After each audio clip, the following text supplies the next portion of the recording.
birthday to you. Happy birthday to you. Happy birthday to dear Hidaya. Happy birthday to you. Happy birthday. હાલો હિદાયાના mummy હિદાયાને cake કપાવો જાઓ.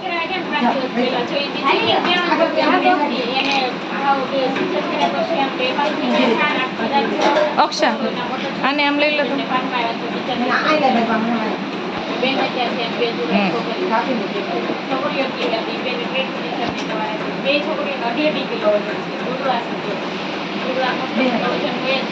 કીધું ઈ તાર મમ્મીને ખવડાવતું લઈ લઈ તાર મમ્મીને ખવડાવ. સરસ. Happy birthday. હાલો બધા છોકરા નીચે બેસી જાઓ, બધાને કેક આપશે હો હમણાં હિદાયા.